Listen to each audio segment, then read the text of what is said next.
Welcome, everyone. Good morning, good afternoon, good evening. We're happy to have you here and welcome to the program. My name is Ann Jenner, and I serve as the chair of the board of directors of the Swedish American Historical Society. Happy to bring a greeting from the board of directors. This coming year, 2023, the Society celebrates its 75th anniversary. So throughout the year, we'll mark this milestone with events and special publications that not only look back at our history, but also forward to our continued work of recording and interpreting the Swedish presence in America. The Society is devoted to its mission of studying Swedish emigration and the history and thriving culture of Swedes in North America. We do this through research, publications, public programs, and preserving archival collections. We invite you to support this work by becoming a member or renewing your membership at the link provided in the chat, or simply by searching Swedish American Historical Society in your web browser and following links to membership. All members receive our newsletter and our quarterly publications, also announcements of premium books, as well as invitations to join us for fascinating programs, public programs like today's, or for in-person programs, including our October 2023 anniversary banquet and our day-long history symposium, which will be held in the Chicago area, again in October 2023. So make sure your membership is current and look for save the date announcements. And most of all, thank you for joining us today. Enjoy the program. Thanks, Anne. So my name is Marcus Cederstrom. I'm super excited to be hosting today, co-hosting with Ann Jenner. I'm a folklorist at the University of Wisconsin-Madison, and I work on a project called Sustaining Scandinavian Folk Arts in the Upper Midwest. So this is right up my wheelhouse. I'm excited. We're going to be hearing from Patrice Johnson with her presentation, Swedish American Holiday Traditions. And for those of you joining us for the first time for a Swedish American Historical Society event, welcome. I want to thank, obviously, the Swedish American Historical Society for organizing, and also the project that I work for help with tech support, to be perfectly honest. This is a live program. It's held on the Zoom webinar platform. And I say that because it means that the presenters cannot see or hear the audience, and the audience members cannot see or hear each other. However, you should all be able to see and hear us. If you don't, please let us know in the chat. We're going to have time for questions at the end. And I really would ask that you all use the Q&A button at the bottom of your Zoom screen. And you can add it there. If you want, you can let us know where you're joining us from in the chat. Let us know how many states are represented. It's always fun to see. We are going to be recording the session today, and then we'll share it through the Swedish American Historical Society website and YouTube page.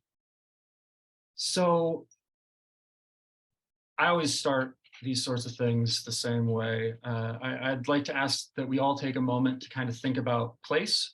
I work at the University of Wisconsin-Madison, which lies on Ho-Chunk land.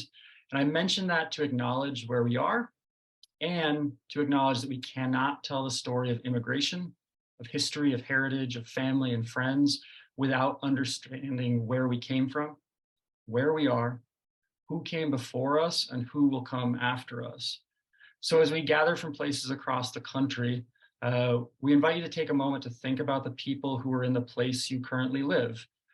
Think about those who are kin to you and those who aren't.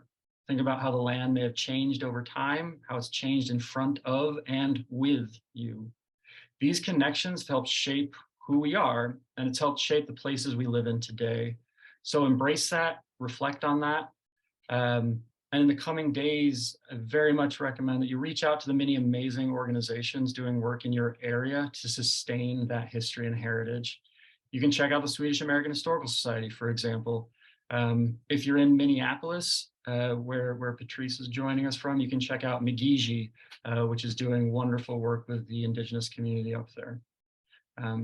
And I want to note that this is something that's going to come up a lot with Patrice's talk. This is one of the things that I appreciate about her writing and her work, that she's always thinking about place, about how we all kind of fit together in these weird and cool and amazing ways, and how food can help us better understand that.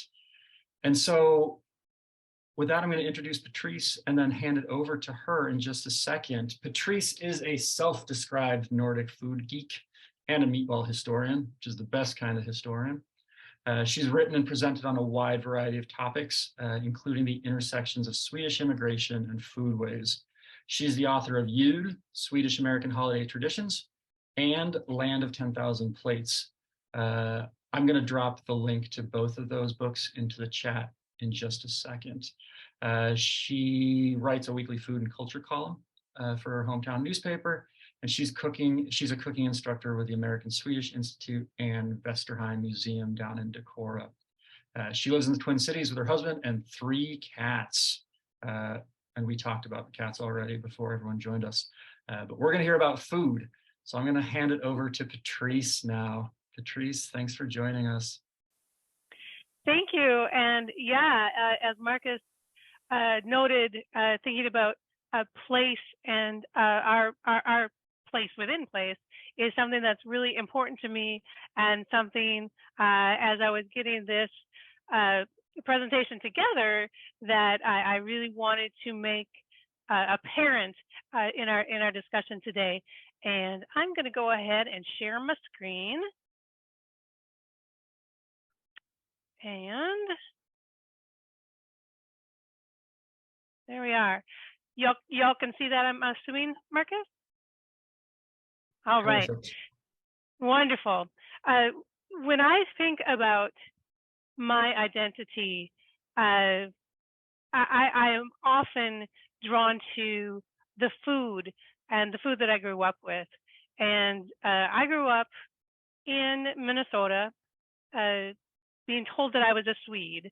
It never occurred to me that I was a Swedish American. I was just a Swede. But I really didn't understand what Swedishness was, except for the julbord. Our Christmas Eve table is when we really connected with Swedishness. And I, at the time when I was a little kid, I didn't understand that the stuff that I was served on Christmas Eve was sort of lost in time. So of course, many of you probably will recognize my Swedish Christmas Eve table, of course, meatballs and potatoes, and usually something green like peas, maybe some lingonberries. A lot of folks in the old times would have lutfisk, maybe some gravlax. So those are the foods that really connected me to what I thought was Swedish. I didn't understand that the same kind of influences that change and evolve American plates and American tables were already going on in Sweden as well.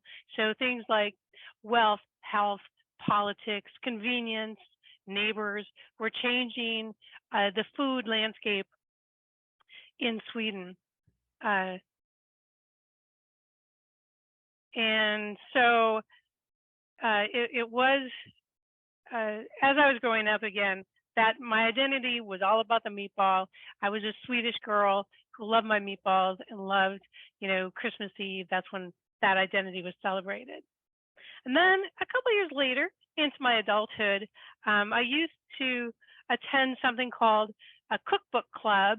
I live in Roseville, which is right between the two Twin Cities, Minneapolis and St. Paul, and we have a place called Harmar Mall. And Minnesota icon, Sue Zellickson, she's really the madame of Minnesota food history and culture. She used to have this cookbook club once a month. A bunch of us would meet at the Barnes & Noble at Harmar Mall and talk about food trends. This was the 90s when food was really taking off as a trend. Chefs were becoming celebrities. The Food Channel had just begun. Magazines like Bon Appetit were really, and Gourmet were really, really popular. And I was so excited because I love food, and as most of us here do.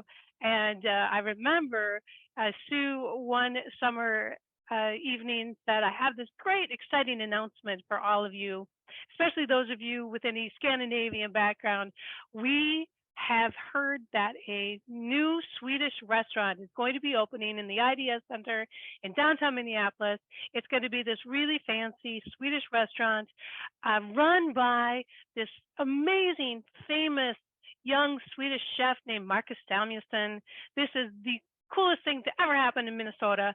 And I sat back with, all these misconceptions about what being a Swede was, thinking, why on earth would I go to an expensive restaurant to eat my Christmas Eve dinner? I'm fine with just eating that at home with my family. I had no idea what was about to happen and how this would change my life. I remember my best food friend got a gift certificate to go and eat at Restaurant Aquavita in Minneapolis right after it opened. And she invited me to go with her, and I was like, fine, we'll go, we'll check it out. This is so silly. And we got there, and we decided to spend the entire, it was like a $200 gift certificate, which back in the 1990s, that was really a lot of money for two single girls to be spending on dinner. And we thought, we're going to spend the whole thing. We're going to get the tasting menu, show us what this is all about. And I will never forget the very first plate that was put before me was a taro root taco filled with a tuna tartare. Say that 3 times fast. And it was beautiful and fresh, and it was almost, it was changed my whole life. It changed everything I thought I knew about what Swedish or Scandinavian or Nordic food was, because plate after plate that came to us during that dinner was a balance of flavor and color and texture. It was not at all that iconic white plate that I grew up thinking was Swedish food. And it just blew my mind away. Like, for the first 5 courses, we didn't even speak. It was this spiritual epiphany that Swedish and Scandinavian food was beautiful and flavorful. And it also taught me something about what Swedishness is, because I grew up thinking Swedes all looked like me, blonde and blue-eyed and very pasty. But as you can see, as you probably all know, if you know anything about Chef Marcus Samuelsson, he is a Swede, but he's also dark-skinned with dark hair and dark eyes. He was the face of Sweden as I came to know it, because Sweden, just like America, is an immigrant country. So people who are Swedish are not all, blonde and blue-eyed, and diversity and the richness of the people and the food just blew me away. And I decided then and there, during that first meal at Aquavit, that I was going to change my life, that I needed to do something with my life that excited me as much as that meal did. So I went back to school to get my master's degree.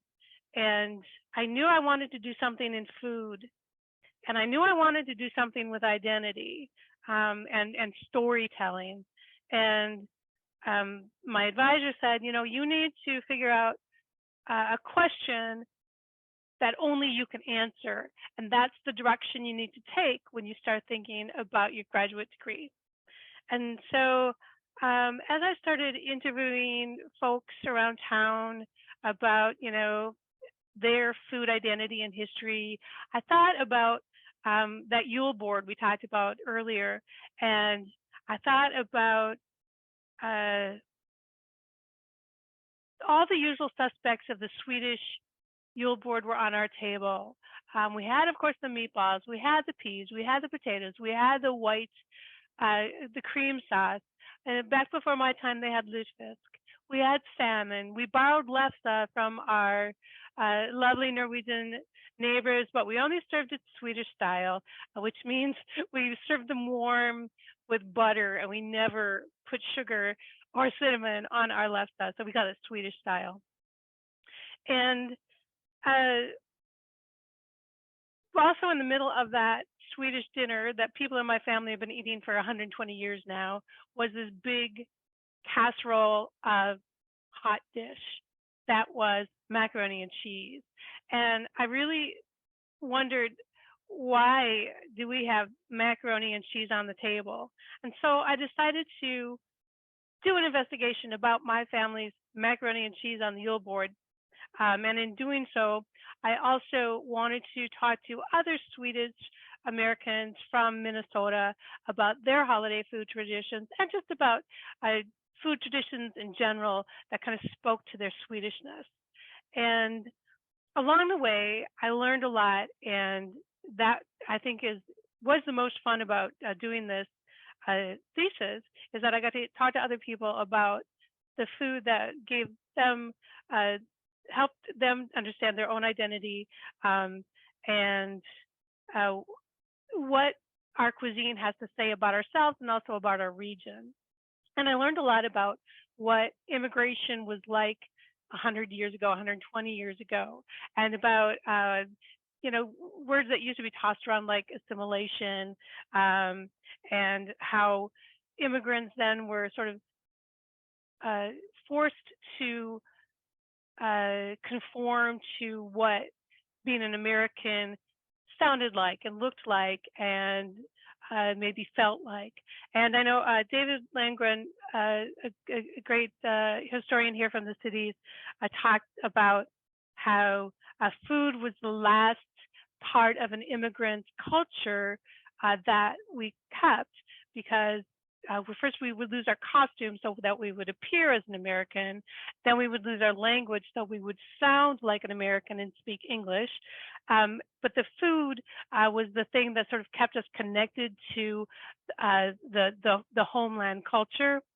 And as we started to act like Americans, we would start to incorporate food that our neighbors were eating, and maybe our food, like our meatballs, would be relegated to a weekend table and eventually to the holiday table.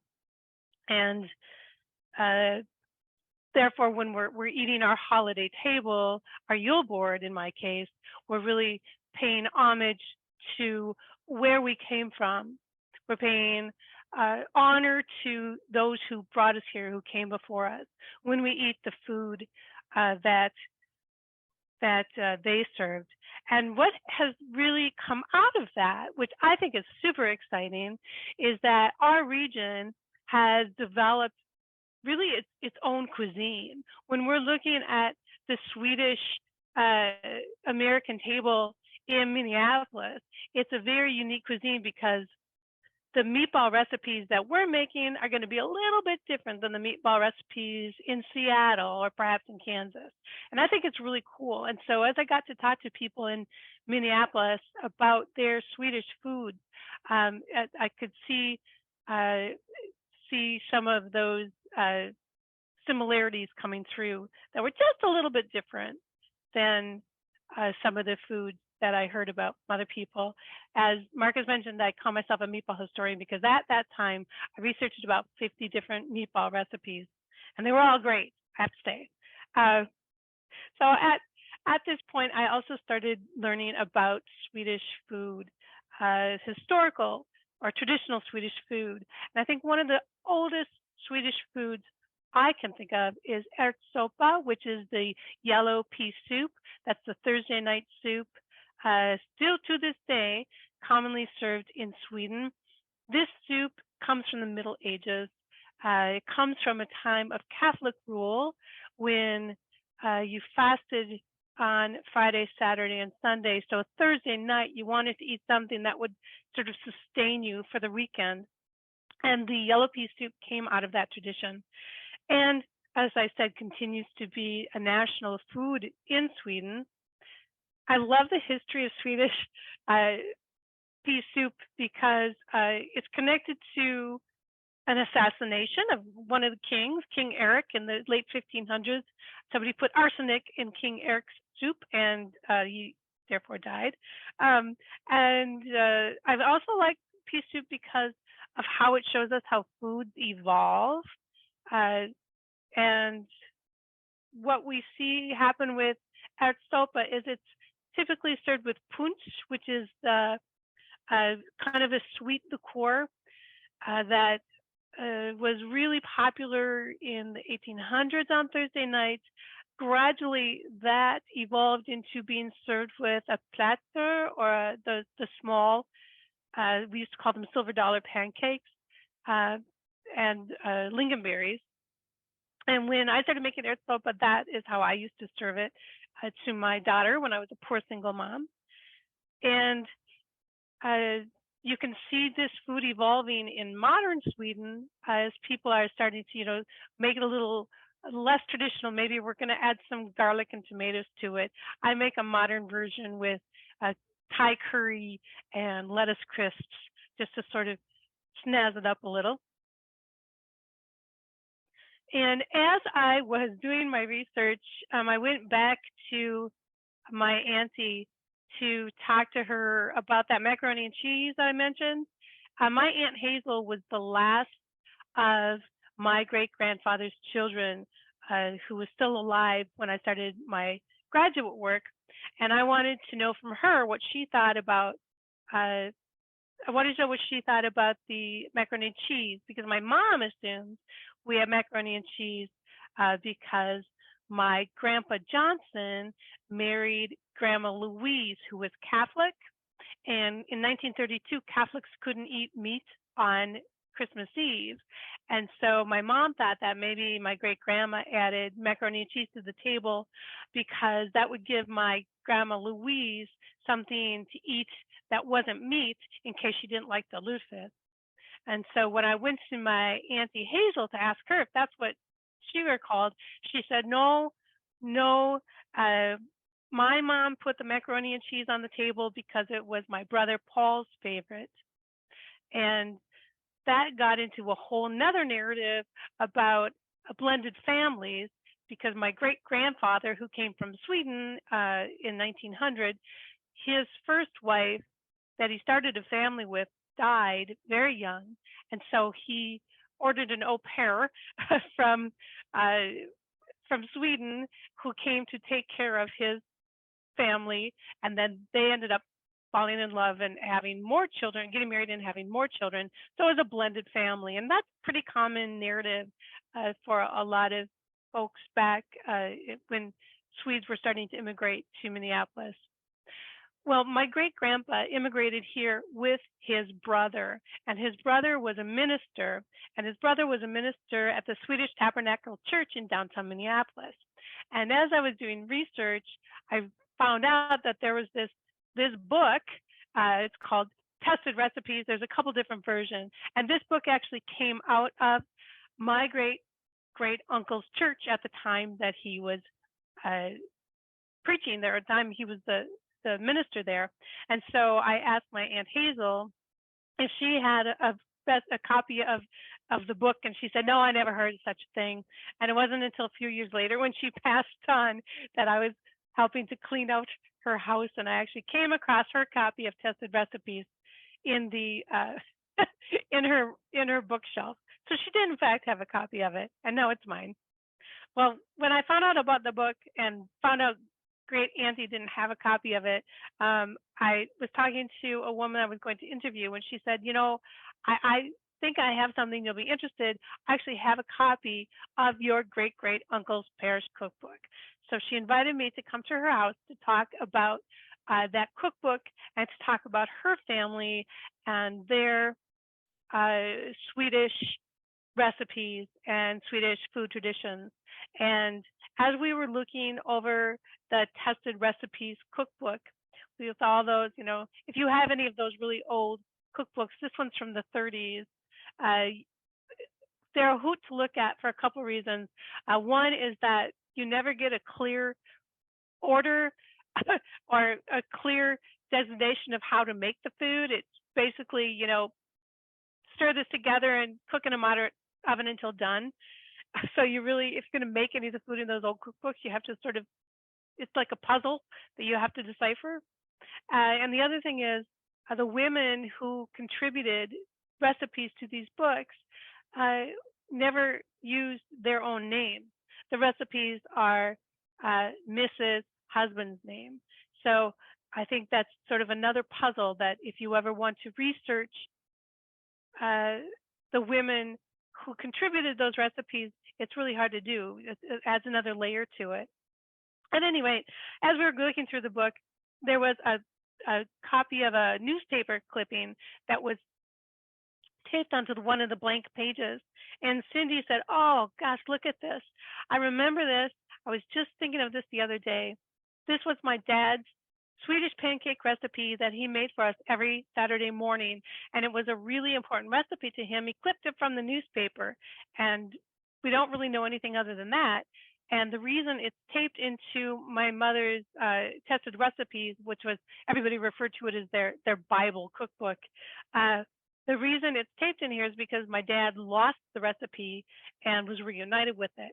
And she told me the story that her father worked at a liquor store nights and was robbed.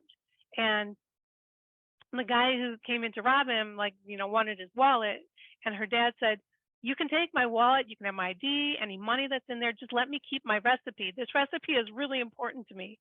And the robber just laughed at him and took everything and left. And so when the police came to, talk about this robbery, he said, I had a really important recipe in my wallet. I hope you can find my wallet so I can get the recipe back. And the cops were like, "Sure, buddy, you'll get that back." Well, a few weeks later, the cops found the wallet with the recipe in it and said, "Hey, guess what? We actually found your recipe." So it was the miracle of the Swedish pancake that he got the recipe back, and now it's in Cindy's hands. I just think that's such a great story. Talks a little bit, tells you a little bit about our region in Minneapolis. And something else that I did not, a tradition I did not grow up with, but I think it's really important in Swedish cuisine is the Lucia bun, the Lucia Buller. Lucia was an Italian saint that made her way to Värmland in Sweden many centuries ago. We don't know why she went there, other than she wanted to help the people who were starving one winter. Lucia is an Italian martyr. You'll know her if you see her by, she wears the crown of candles to help her light the way in the dark. And she wears a beautiful white gown, which signifies her purity, and then a red sash, which symbolizes her martyrdom. And she was, there's a whole, she's a fascinating character. If you're at all interested in her, there's a whole history with Lucia and the devil and cats. And we won't get into it here because it will take me another hour to just talk about it. It's so fascinating.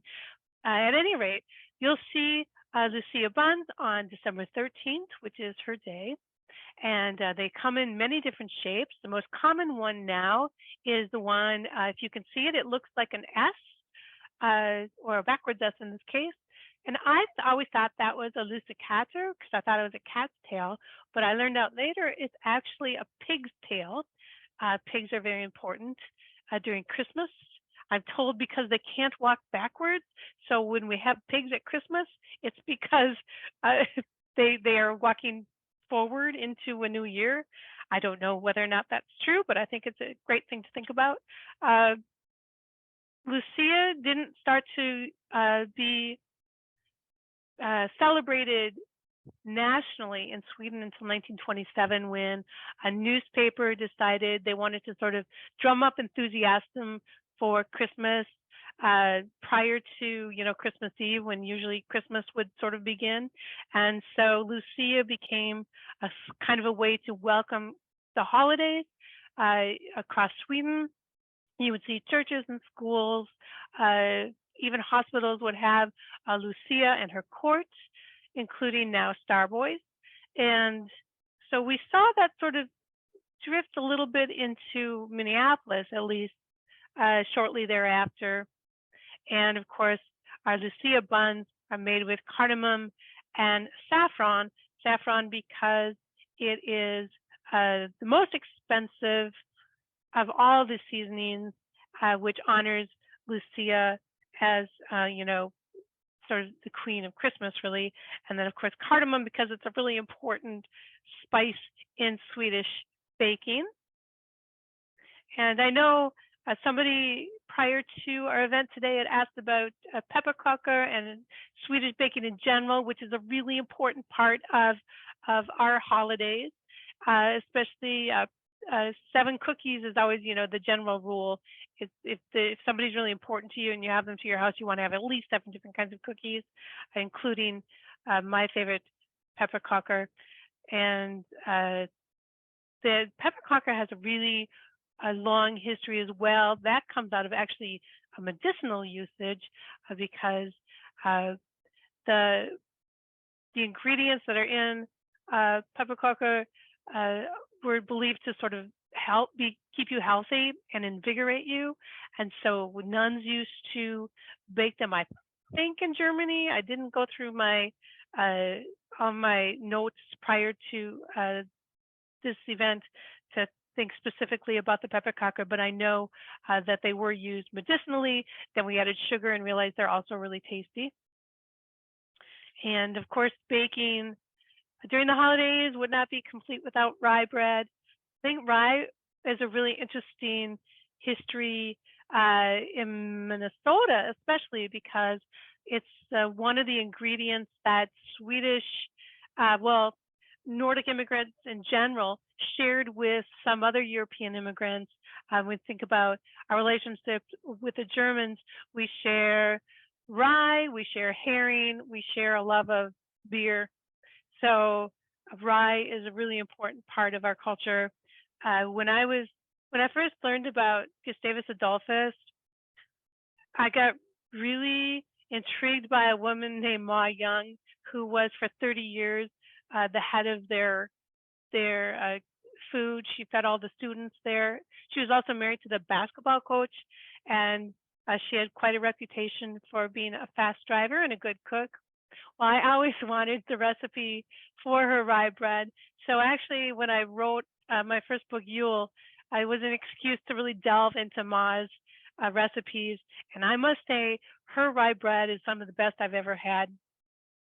I also got to interview a gentleman named Dean Abrahamson, who is from Minnesota, who compiled a cookbook of his Swedish family that went back, 100 years. And it included some of the soft flatbreads from Dalarna that I'd never heard of before. And a lot of them incorporated either barley or rye and potato. So many of us who have a love of the potato lefse that is so popular in Minnesota among our Norwegian American friends. I never knew that there was a Swedish version that's actually a lot easier to make. It's much more forgiving than the Norwegian potato lefse. So you can make it with either barley flour or rye flour and potatoes. It's very forgiving. I've got Dean's recipes actually in Yule, and I highly recommend them. They're really tasty. They're really good. They're great wrapped around a hot dog with some mashed potatoes as well. Super good.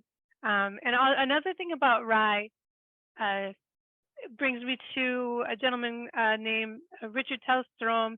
He's a Swedish food historian that I've had the opportunity and honor to work a little bit with American Swedish Institute. And he actually wrote the foreword in the Nordic cookbook, and he talks about a Swedish bread map, which shows the map and where different grains were predominant. And then also he talks about how the bread varies in the region according to whether or not you had access to an oven, whether or not you only had access to stovetop. And then, if you had an oven, you might be able to make a loaf of bread a couple times a week. If you only had access to a stovetop, you might be making flatbread more often. If you had access to a community oven that you might make fire in once or twice a year, the entire community would come together and make a kaneka bread or a hard bread that then you could preserve to eat throughout the year.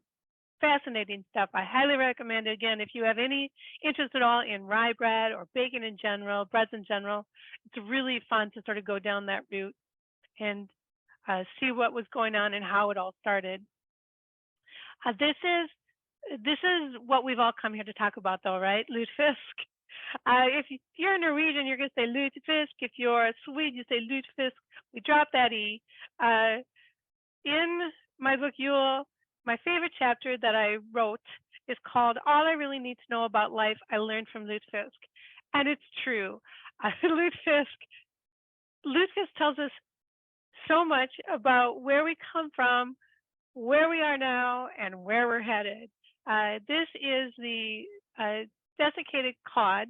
So it's dried to the point, the fresh cod is dried to the point where it's like paper, right? It's like cardboard. And then it makes it, first of all, easier to store and easier to ship. So there's two places, at least in Minnesota, that still make, dare I say, fresh lutfisk out of the dried cod coming in from overseas. And one of them is Norwegian-owned, Olsen's, they're in Minneapolis. The other is Swedish-owned, the Day Fish Company, which have always been in Brom, Minnesota. And what they do is they get their dried fish, they soak it in water to sort of plump it back up, and then they put it in lye to plump it up more, and then they put it back in the water to rinse out the toxins. And then we usually get it frozen and take it from there to cook it up for our holiday traditions. Just as in my community, in older communities in Norway and Sweden, lutfisk is not very fashionable. I think it's up to the older generation who continue to eat it. The younger generation, not as much. But what I really love about lutfisk is the community. And if it's made correctly, it can be as flaky as walleye. I had the opportunity to visit the Day Fish Company when I was writing Yule, and the owner let us sort of wander in the back. You can see this vat of live fish there that is soaking in water, ready to be eaten.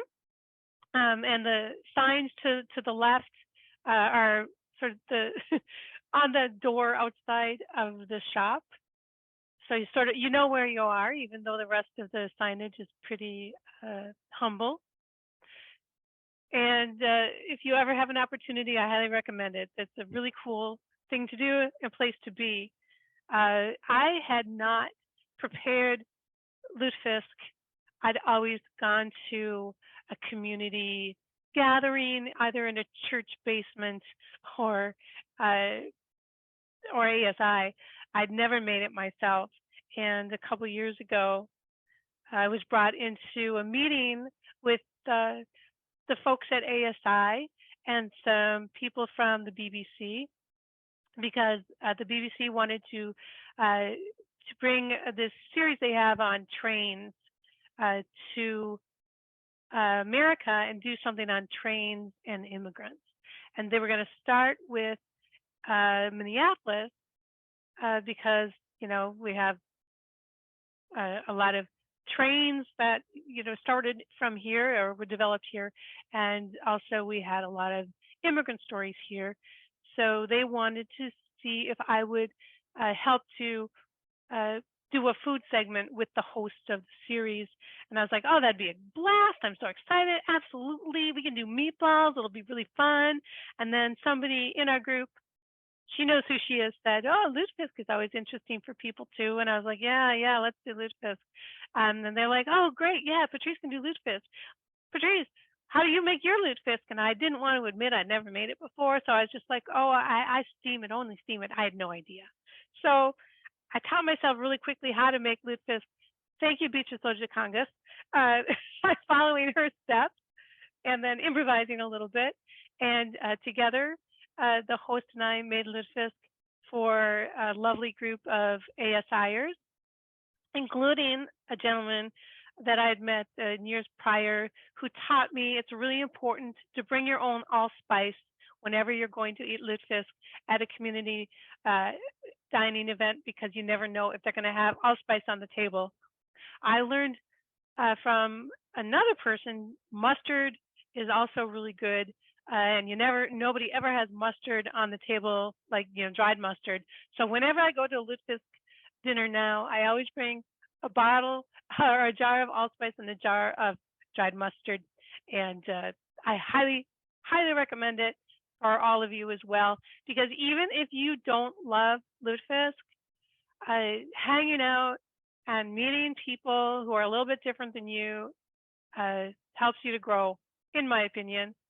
Again, this fella on the left is somebody I met in Minot, North Dakota. I go there once a year for something called Norsk Fest, which is their Nordic Fall Festival. I'm the Swedish American food representative, and I get on stage and cook Swedish food a couple times every day. And when I'm not hanging out making food, I run into folks like this guy who we don't have a lot in common. We don't even make our lutfisk the same, but it's always important to meet folks and learn about the world. And I think lutfisk gives us that opportunity. Another person I met who told me about her family's lutfisk traditions was a woman named Charlotte. I met her when she was 94. She was a colleague's mom. She was raised by a Norwegian mom and a Swedish dad in Camden, which is right. It's like a neighborhood of Minneapolis. It's right between like Northeast Minneapolis and North Minneapolis. And it was a very small Norwegian Swedish community. She was born, gosh, I suppose in the aughts or even the teens. Can't do my math real quick here. So she was raised with both Norwegian and Swedish traditions, but her father was also a butcher, a very well-known butcher. But when I first met Charlotte, she told me that she no longer made lutfisk at home. She said, I had to lose the fish to save the in-laws because her daughter-in-laws refused to be around lutfisk and its smell on Christmas. But she did continue to serve the sausage. Her father, as I said, was Swedish, but he knew enough to make sausage that he could sell to both the Norwegian and the Swedish customers.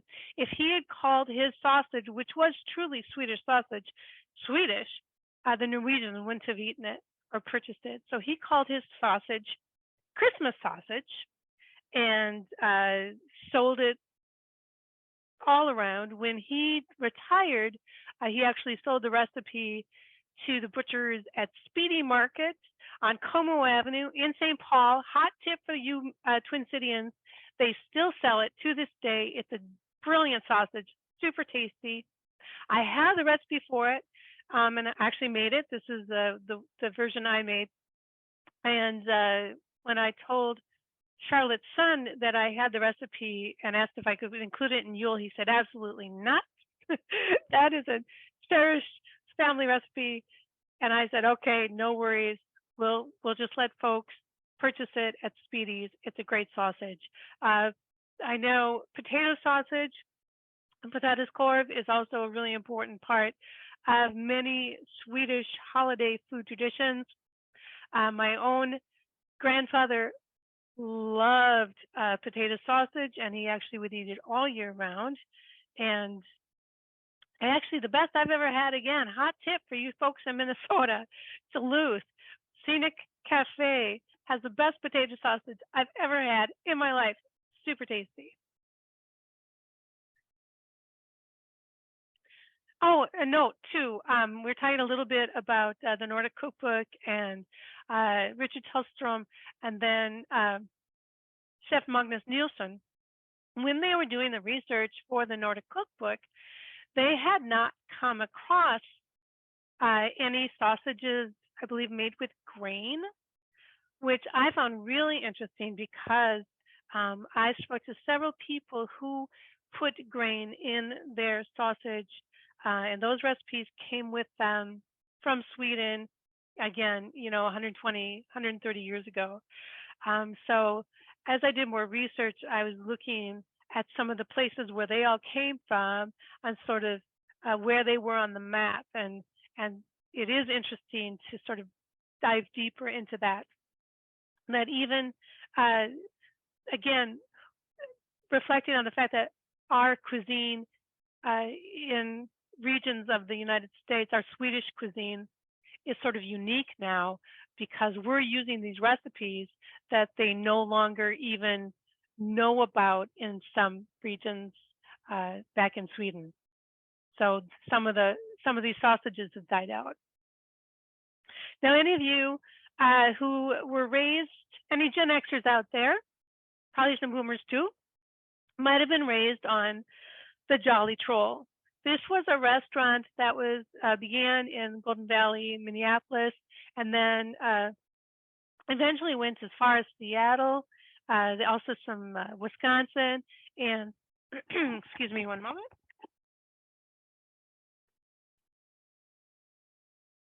And some other states.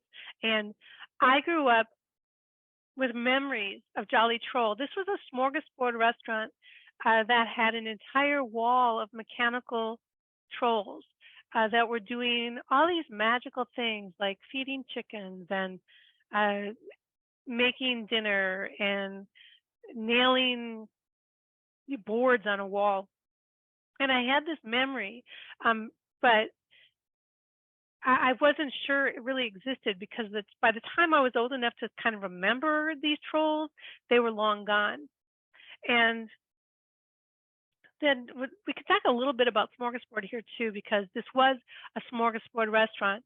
And smorgasbord, we all know is we have different tables and we go to the tables in order. There's an etiquette to it. So the first table of a smorgasbord would be what we call the SOS board or the smörgåsbord board. So butter, cheese, and herring. And then we move on to, our cheeses and our salmon, and then we move on to the hot dishes, and then, of course, salads and dessert. And so the fancier the smorgasbord, the more tables you go to, but you don't, go to two different tables with the same plate, and you always go in the same order.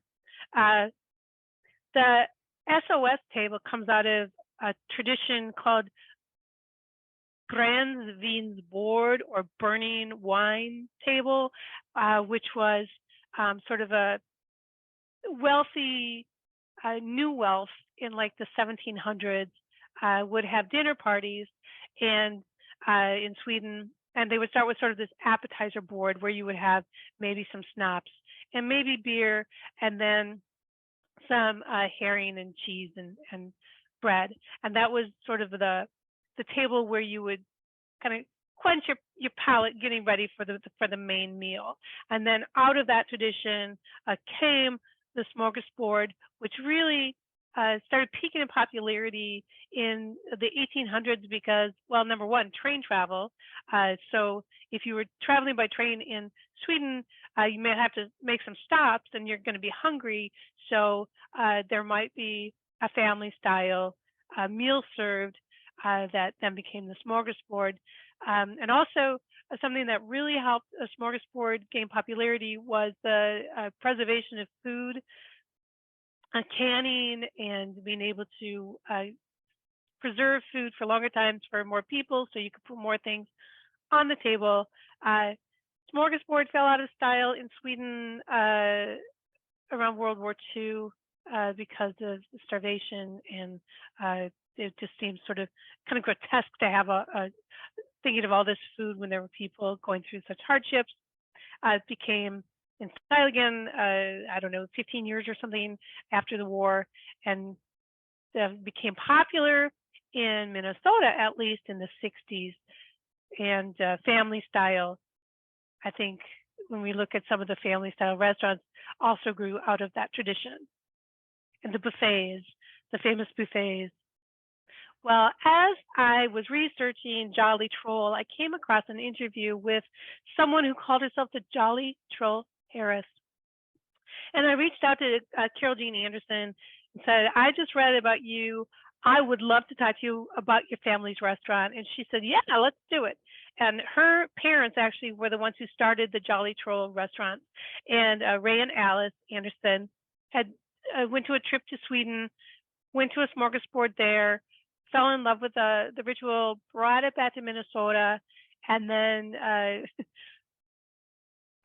found these, got these animated trolls built.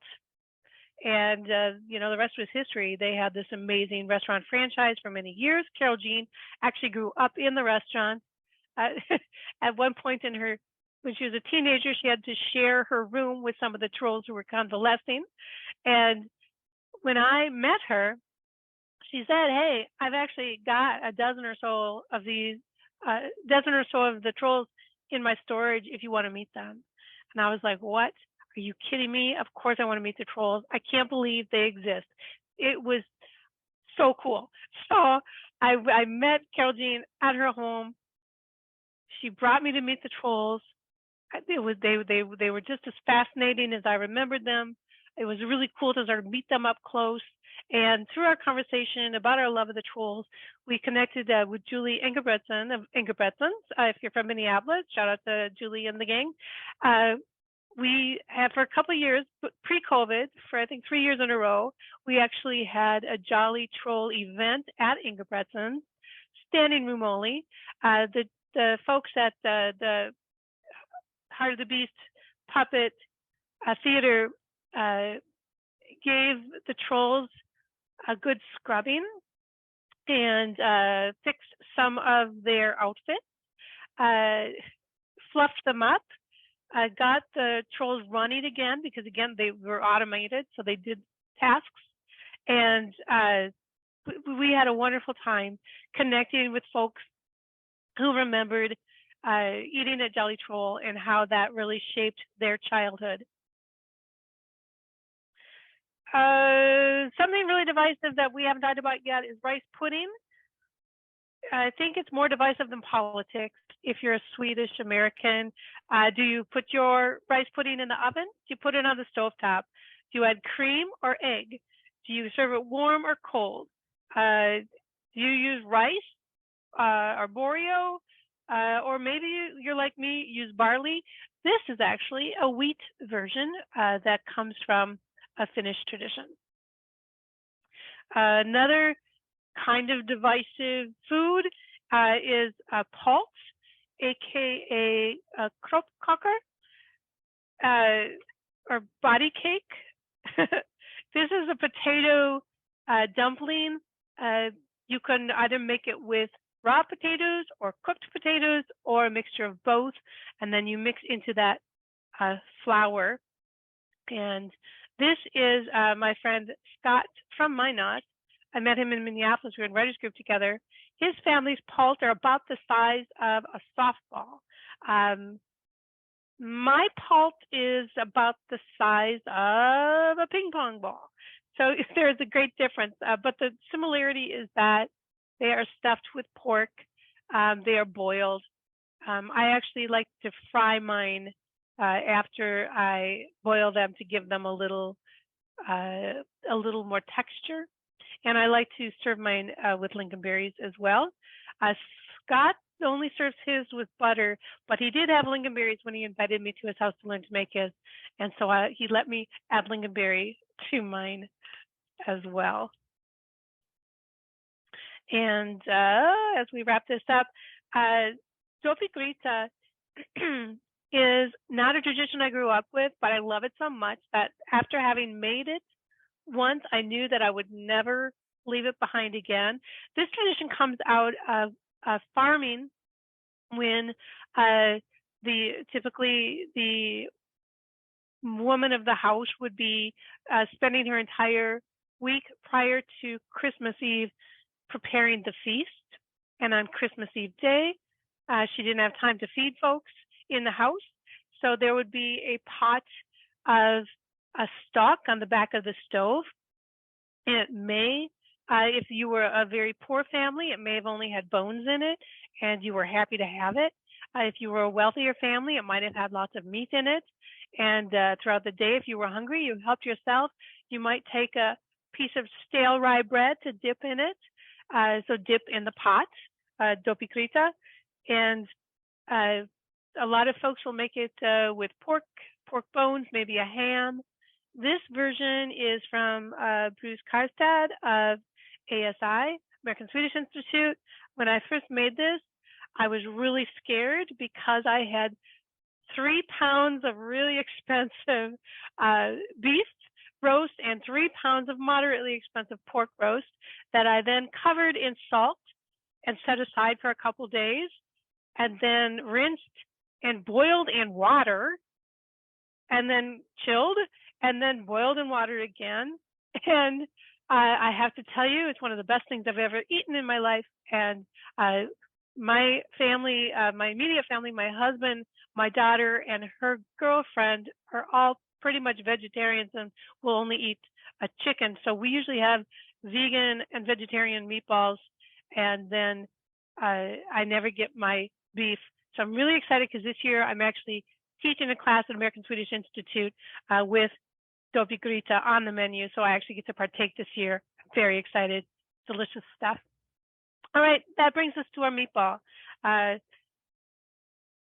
Meatballs, to me, again, you know, talking about identity, to me, meatballs is sort of the summation of my Swedish American identity, because somebody in my family has been standing over the meatballs on Christmas Eve for 120 years, maybe longer. When my parents got divorced, my father took over the meatballs and would always burn them. And so when I'm making meatballs on Christmas Eve, if they burn and the smoke alarm goes off, I'll know that I'm channeling my deceased father's meatball spirit. Meatballs actually didn't come to Sweden until 1713, when King Charles, he was known for starting wars that he couldn't win.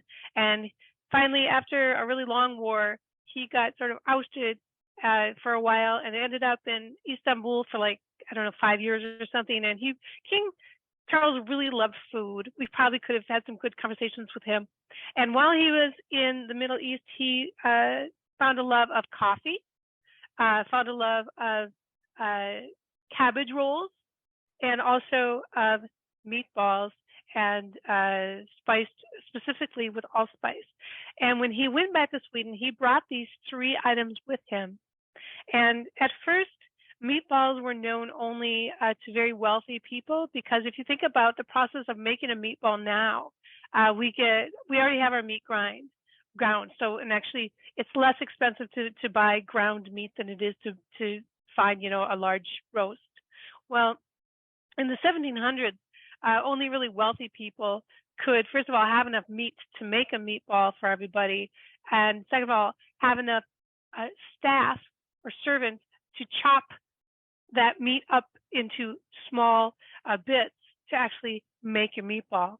And allspice and the other spices that we put in a traditional Swedish meatball, they may not have been as easy or as reasonably priced for lower income folks to actually make. So I kind of wonder if meatballs became popular in the 1800s with people in my family history, because it was sort of like saying, look, we can make meatballs too. So maybe it became kind of like a way of showing that, yeah, we're middle class or lower class, but we can still eat finer food. I don't know, just my theory. We always serve our meatballs with potatoes, a gravy, either brown sauce or cream sauce, cucumbers, and lingonberries. Really important to have all of those ingredients together. As I mentioned before, in my family, I usually have, there's 4 of us eating, but we have 3 different meatballs. One for me with meat in it, a vegan one for folks who don't want turkey meatballs, and then a turkey or chicken one for folks who eat poultry. Yeah, meatballs are awesome. So I mentioned before that my julbord question was the question I asked in my master's thesis about that macaroni and cheese. And I mentioned 2 of the narratives that were given to me by my auntie, saying it was a way, the macaroni and cheese landed on the table so that her mother, my great grandmother, could show the children, you know, I love you all, especially when I serve your favorite meal. Or maybe it was a way for her to welcome my grandmother to the family, my Catholic grandmother who couldn't eat meat. And I thought these are 2 really cool narratives because they really show identity. It shows how food changes according to religion or neighbors or just, you know, the likes and dislikes of the family. And then a classmate of mine suggested something else.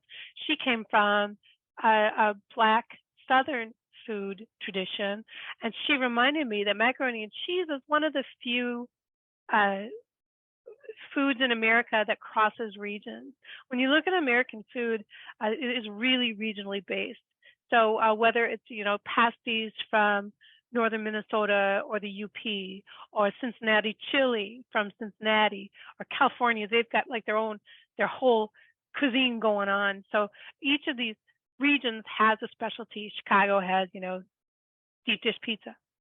But macaroni and cheese is one of the very few cuisines that crosses all regions. All Americans know macaroni and cheese. In fact, if you go to they call it, you know, the ethnic food aisle in another country in Europe, and you go to the American food aisle, you'll see boxes of Kraft macaroni and cheese next to the peanut butter and jelly. It's just very Americana. So this classmate suggested to me that perhaps my grandmother put that macaroni and cheese on the table, maybe to welcome my grandmother into the family, maybe to show her kids that she loved them. So maybe she also put that macaroni and cheese on the table to claim herself as not only a Swede, but also as an American. Often our holiday table, as we discussed, honors the past, honors where we've come from. But this is a way to also honor where we are now and honor where we're going. When we have celebratory food, it's a declaration of hope. It truly is a declaration of hope for the future. And with that, I will take any questions, any comments. I'd love to hear what some of your traditions are.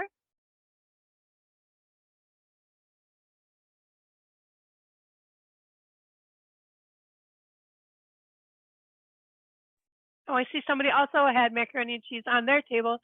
My family called it Mickey Mouse and had a little sugar in it along with nutmeg on top. Very nice. A kind of mix of pudding porridge.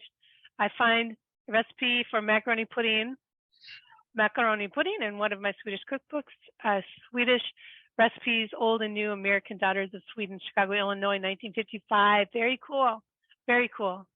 That's awesome. Thank you so much for this, Patrice. This was wonderful. I think it's a really great reminder of the way stories can kind of give us context about immigrant history, and that food is one way we tell those stories. Sometimes we see it in those joke posters about lutfisk and the bumper stickers, right? Sometimes it's stories that we tell again and again, but sometimes it's also these recipes that get written down in these cookbooks.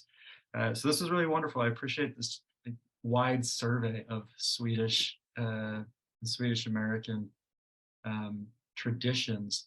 We've got a few questions here that I am going to throw out to you. We've got one here about Swedish ham. And do you make Swedish ham that's smoked, not smoked? How do you, what do we got in terms of Swedish ham?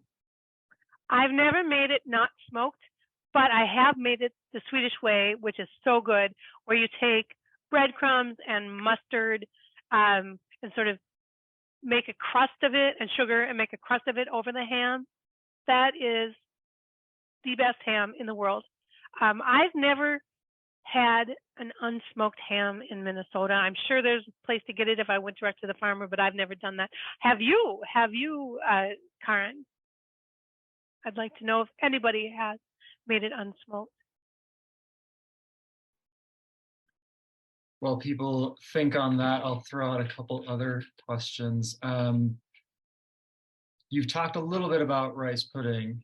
Can you talk a little bit about the tradition at Christmas Eve with rice pudding? Yeah, so rice pudding is a way to again, looking toward the future, right? In many homes, you would put an almond in the rice pudding, and the person who got the almond would either get good luck, but if it was a bitter almond, you'd get bad luck. You might find a coin in your pudding.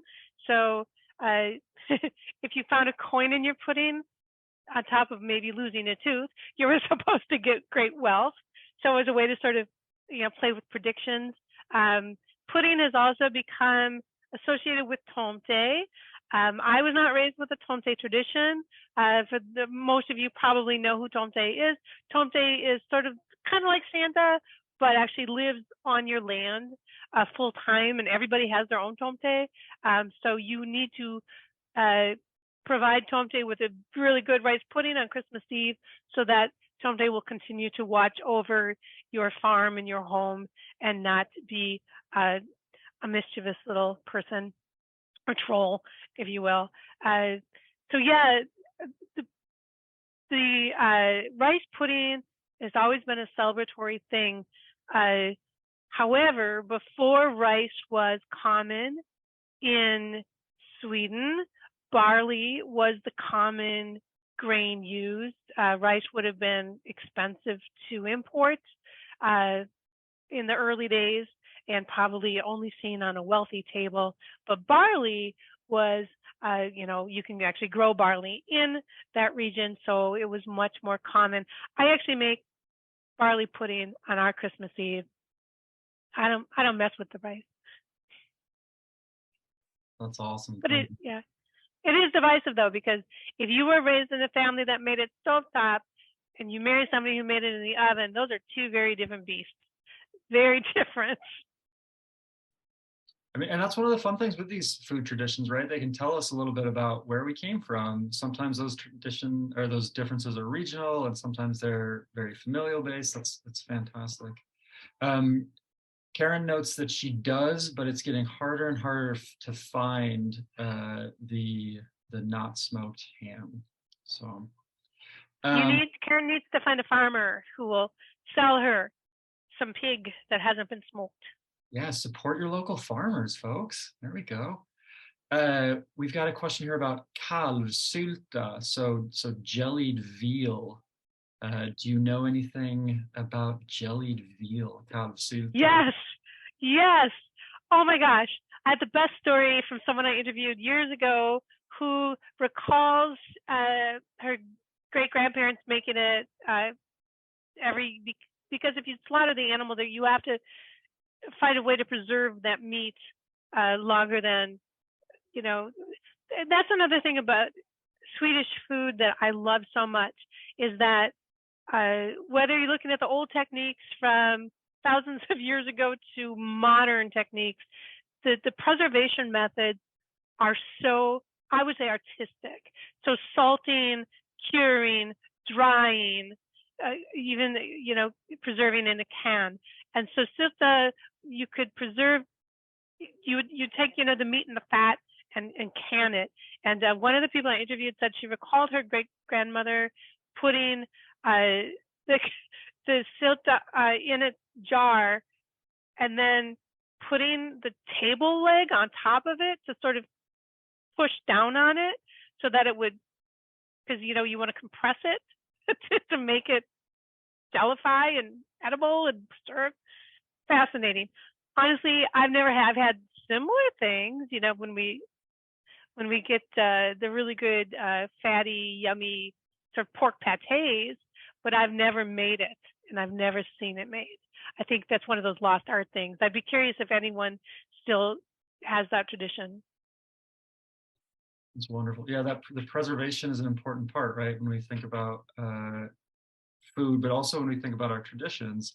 So, you mentioned lutefisk earlier, and I want to plug your local lutefisk dinner because I can almost guarantee you that there is one in a church basement somewhere within driving distance, no matter where in the US you happen to be.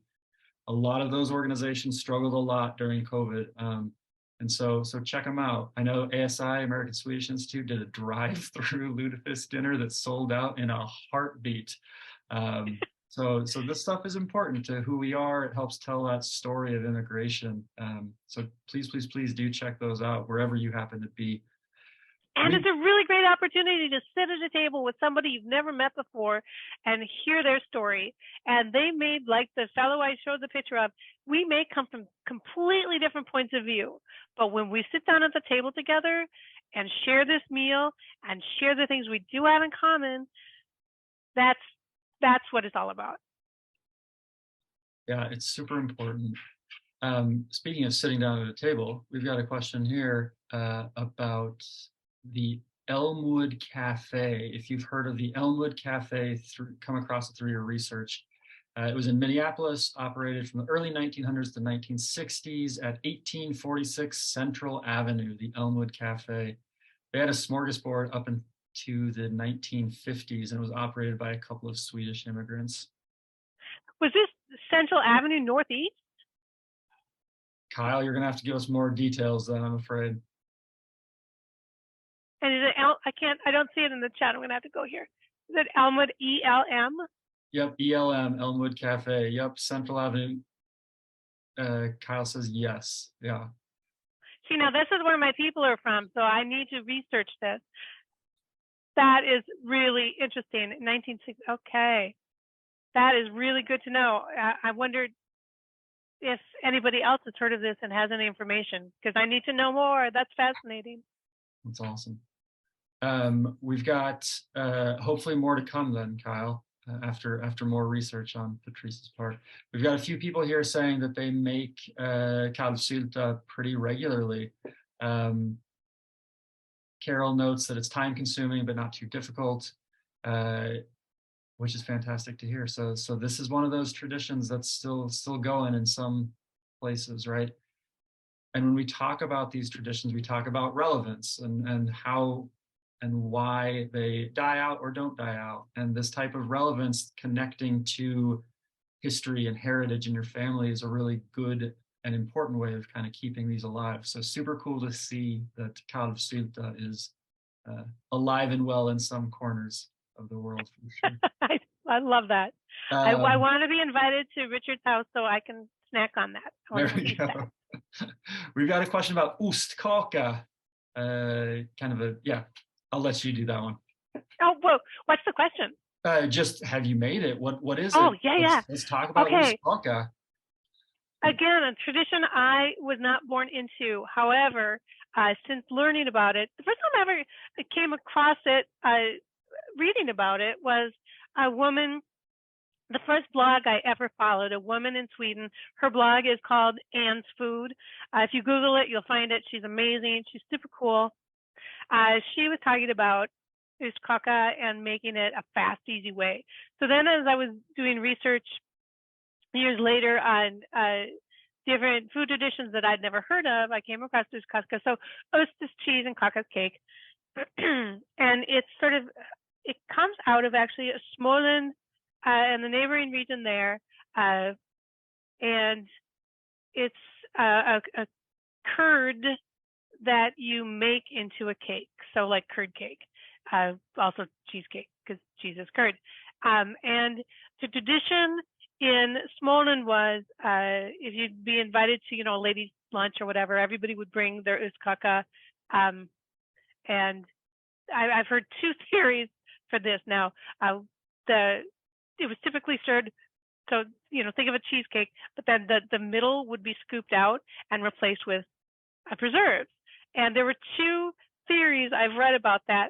One is that the host of the party wouldn't want to hurt anyone's feelings by not tasting their cake, so they would scoop the middle out and eat the cake.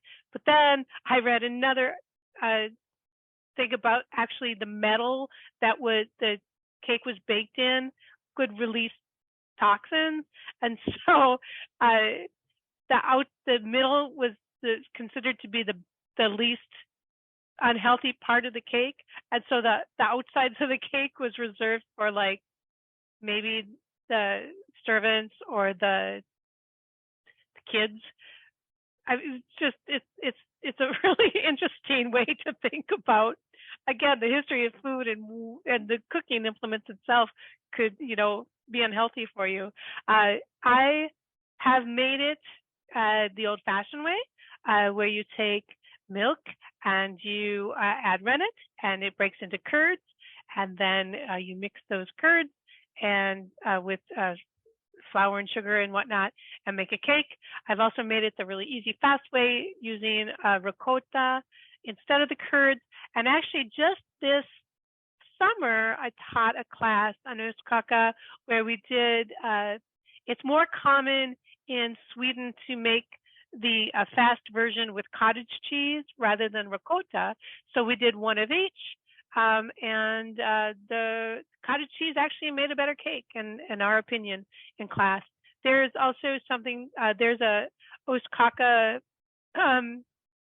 appreciation society in Sweden. They're right in the middle of their competition right now. They're going to the semifinals where folks throughout the region compete with their uskaka. I mentioned Bruce Karstad of ASI earlier. His uskaka is tops, and someday I'm hoping he'll go and win that competition. You actually have to be there for several weeks to be in the competition. I think he could steal it. That's fantastic. Got another question here about spritz cookies and just kind of the history and tradition of them. How old are they? Can you talk a little bit about spritz cookies? That's a really good question. I have no idea how old they are. I think anytime you're using like a special equipment to make something, you have to think about the time when that equipment would have been available. So, for instance, the waffle's been around a long time because it was something everybody had, a fire. So you could either put the waffle in the fire or on a stovetop if you were wealthy enough to have a stove. With a cookie, you would have had to have been wealthy enough to make the cylinder to push the cookie through, or else, maybe they just formed the impressions. I don't know. That's a really good question. I think that would be an interesting research project. I know my mom, I loved Spitz cookies, but she always said, oh, they're so putsy. So she stopped making them as the years went by. So I have her old maker that's like, they have 3 little legs that so when you compress the cookie dough and stamp it onto the cookies, one of the legs is missing, so it always tops over when I try to push the dough out. That does make it tough then, doesn't it? We've got this is less of a question, but it's an important one. It's about coffee. So food and drink here. So Maggie writes that making Swedish coffee was a big tradition in our home, and being able to lift the coffee pot was the point at which she felt grown, which I think is just a fantastic image to think about. And notes then that coffee was, it included the coffee, of course, but then egg white and souffle of grounds that followed the bottom of the pot once it was simmered and set, which was delicious and aromatic. And I wonder, could you talk a little bit about egg coffee? Yeah. Well, coffee in general, of course, coffee came to Sweden the same time as the meatball, right? So the king brought it with him, and then became a really important part of Swedish coffee and our Swedish fika, to a time where coffee was actually banned in Sweden for a little bit because it was considered to be sort of like anti-Swedish to drink coffee. It's like there's a long history of coffee, but coffee is a really important part of Swedish culture and part of I think farm culture in Minnesota. There's historical accounts of they didn't call it fika, but farm wives gathering together across farms at a certain hour of the day to enjoy coffee and a tea together. So, sort of wonder, is that just like, does that cross all cultures that we come together? Maybe we have a tea and a crumpet, we have a coffee and a treat, or I don't know. I think that sort of crosses culture, but we use the word fika when talking about the Swedishness way to do it, or the Swedish way to do it. Egg coffee. I actually talked to somebody last year who was doing research on egg coffee and why it's considered Swedish.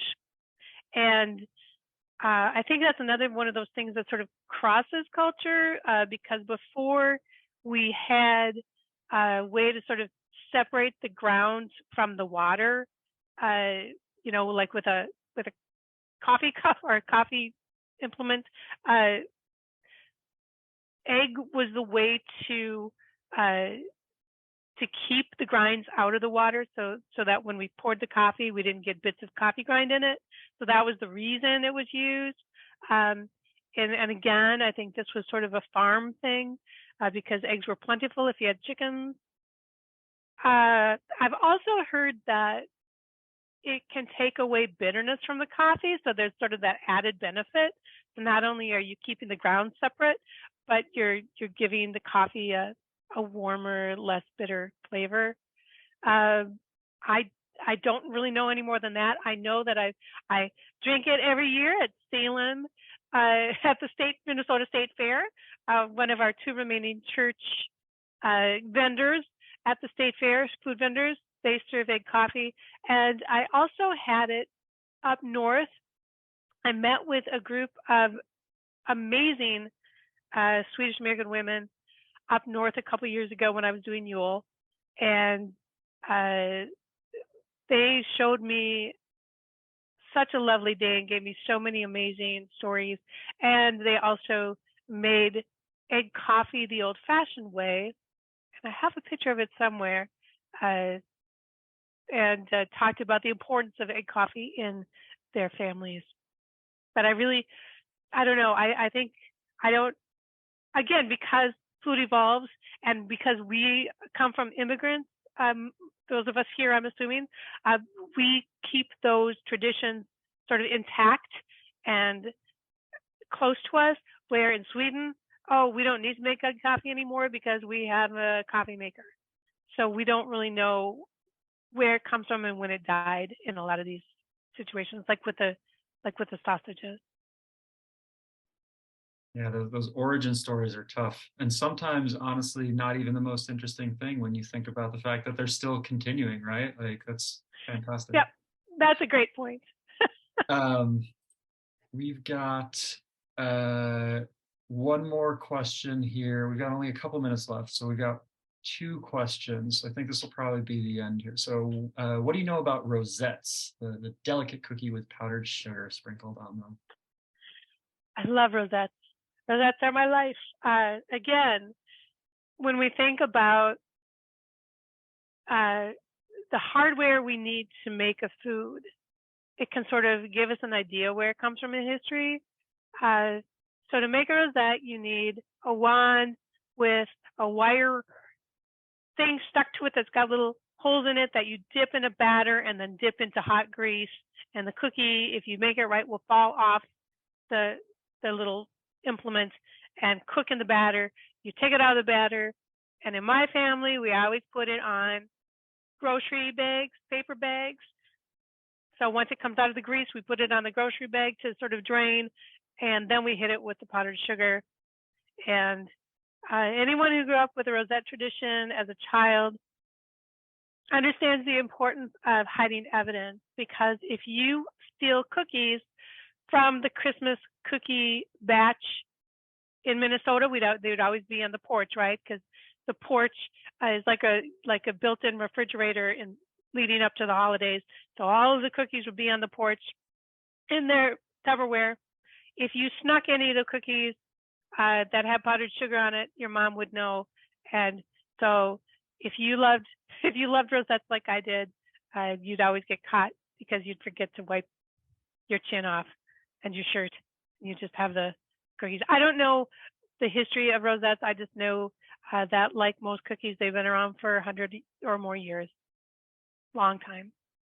Great, thank you. It's a similar tradition. There's a similar Hmong tradition too, with a fried cookie batter that's made the same way. Cool, very cool. Yeah. Fun to see those different immigrant traditions kind of crossing and overlapping a little bit. Last question. What do you recommend for vegetarian or vegan options? You mentioned the vegetarian meatballs, but do you have any other? There's a lot of meat on the Swedish julbord. So do you have any suggestions? Yes, and if you want to keep it Swedish, so we're gonna, there are lots of great things. Root vegetables, grains, mushrooms, berries, any direction you want to go. There is a really good Swedish way to make it vegetarian and vegan. Again, my version of vegan Swedish meatballs are mushroom and grain, and they're really good, and they're flavored with all the same flavors I put in my regular meatballs, so allspice, and I like to add a lot of ginger and orange zest, and they're delicious.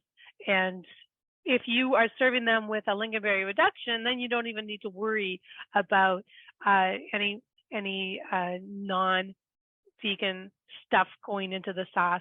So it's a really easy way to sort of have a sauce that's not cream or stock based. You name a food and we can make it vegan. Even from your potatoes, even lefse. I have a vegan recipe for lefse. If there's anybody out there who loves our Norwegian neighbors' deliciousness, food is really easy to make vegan. That's fantastic. Thank you so much. And before we wrap up, Maggie notes that the Swedish American Museum in Chicago has a really good vegan Swedish cookbook for those of you looking for that. So thank you so much. With all of that, I want to thank you all. I want to thank Patrice for this wonderful survey of Swedish and Swedish American holiday foods. We covered so many different types of foods. It was wonderful.